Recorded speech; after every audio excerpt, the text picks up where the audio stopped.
భద్రాద్రి కొత్తగూడెం జిల్లా చుంచుపల్లి మండలం గౌతంపూర్ గ్రామ పంచాయతీ పరిధిలో టూటాన్ పోలీసుల ఆధ్వర్యంలో అవగాహన సదస్సు నిర్వహించారు.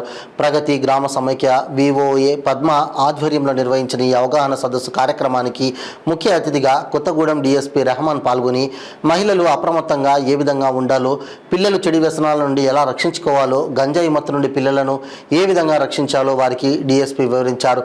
ఈ కార్యక్రమంలో టూటౌన్ ఎస్ఐ సెల్వరాజ్, కానిస్టేబుల్ పాల్గొన్నారు.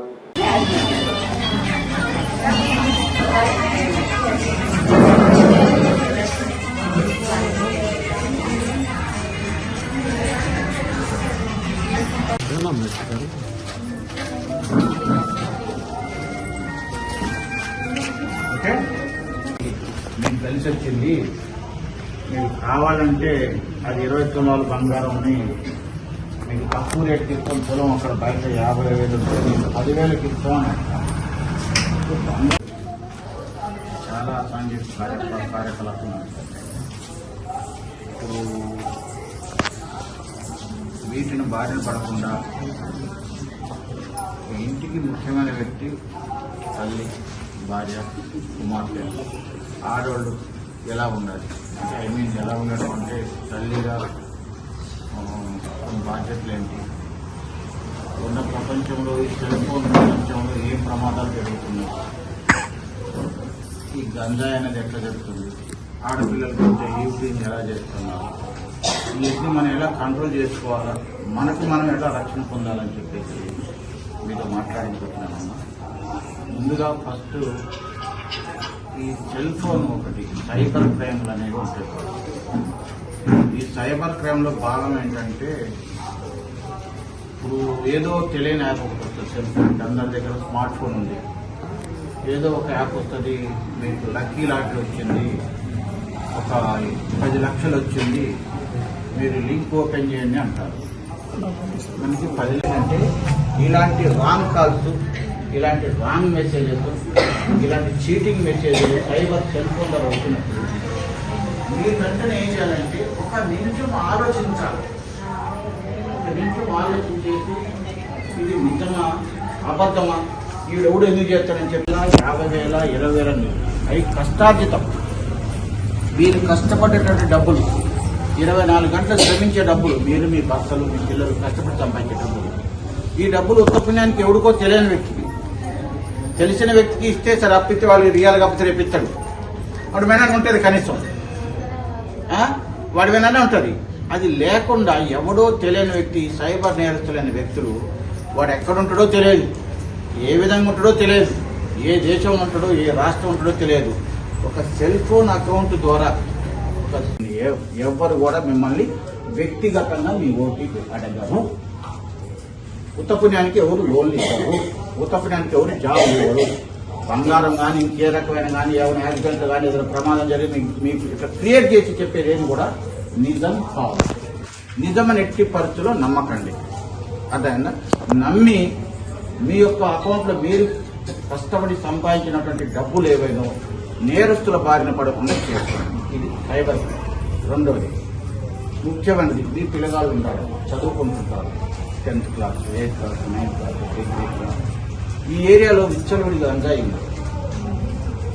గంజాయి బాగా నడుస్తుంది. ఒక్కసారి గంజాయికి అలవాటు అయింది అనుకోండి, మన జీవితం ఖరాబ్ అవుతుంది. గంజాయి తాగి తాగి తల్లిదండ్రుల్ని మర్డర్ చేయటం, తల్లిదండ్రులు కొట్టే పరిస్థితి వస్తుంది. మీరెంతో ప్రేమగా చూసుకున్నటువంటి పిల్లగాడు, మీరెంతో కష్టపడి మీ జీవితాన్ని దారపోసి కని పెంచాల్సిన పిల్లలు గంజాయికి అలవాటు పడి రేపు నేరస్తుడిగా మారే అవకాశం ఉంటుంది. ఆ నేరం లేదా మీపై చేసే అవకాశం ఉంది. మొక్కయ్య వంగనది మానయ్య వంగన అని చెప్పేసి ఒకవేళ మీ పిల్లలు ఏం చేస్తున్నారు, ఆడపిల్ల కావచ్చు, మగపిల్లగాడు కావచ్చు, ఎవరితో పోతున్నారు, ఎక్కడికి పోతున్నారు, ఏం పని చేస్తున్నారు, ఏ విధమైనటువంటి ఆలోచన ఉన్నారు, వాడు గంజాయి దాకా ఆటోమేటిక్ ఇంటికి వచ్చి వెళ్తారు. ఎన్ని గంటలకు వస్తాడు, ఎన్ని గంటలకు పోతాడు, వీడి స్నేహితులు ఎవరు, ఈ గంజాయి ఎక్కడి నుంచి వస్తుంది అని మీరు కంటి ఇప్పుడు మీ ఒకసారి ఇట్లా చేయి మీ ముందు కనెక్కడి కన్నెమ్మటి రెప్ప వస్తుంది, పొడలేదు ఇట్లానే లేదు, కన్నెప్పలు వచ్చేది ఎందుకు అడ్డ వస్తుంది, కన్నెప్పలు కాబట్టి మీ పిల్లల్ని కూడా కంటికి రెప్పలా కాపాడుకోవాల్సిన అవసరం ఉంటుంది. లేకపోతే వాళ్ళు నేర రామ తల్లి అంటే నేను మాత్రం పోతాను వాడితో పోయిన 1 నెల 2 నెలలు తర్వాత మళ్ళీ గోడ కొట్ట బంతిలా కంటి తిరుగుతాడు. అప్పుడు మనం పెళ్లి చేయలేము, ఇంట్లో ఉంచుకోలేము. ఎంత అరణ్య రోదన ఉంటుందో ఆలోచించండి. ఆ తీయడం ఎంత బాధ ఉంటుందో ఒకసారి ఆలోచించండి.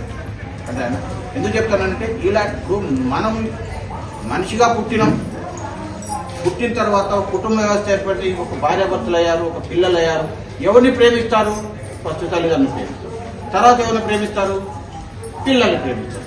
ఆశలన్నీ ఎవరిని పెడతారు? నా కొడుకు, నా బిడ్డ అని చెప్పి అల్లారు ముద్దుగా పెంచుకుంటారు. వాడికి మీరు సరైన మంచి బట్టలు కట్టుకుంటారో కట్టుకోరు. వాడు ఆ వడ్డీ కూడా ఒకరోజు 500 రియల్గా ఎవడు వాడు మరి తెలిసినోడా? మరి ఎక్కడోడు ఎందుకు ఇస్తాడు డబ్బులు? మరి భారతదేశం మొత్తం రూపాయి అంటే ఎక్కడైనా ఒకటే కదా, ఎక్కడైనా దాని విలువ సేమ్ ఉంటుంది కదా. మరి మనకెందుకు ఇవ్వాలా? వాడు డబ్బులు తుపనే మనకెందుకు ఇవ్వాలా? మనకెందుకు లాటరీ దొరుకుతుంది? మనకెందుకు బహుమతులు వస్తాయి? మనకెందుకు ఉద్యోగాలు వస్తాయి? లేకపోతే మా బాబు యాక్సిడెంట్ అయ్యాడు, లేకపోతే భర్త యాక్సిడెంట్ అయ్యాడు, వస్తే ఏదో ఖబర్ వస్తుంది కదా.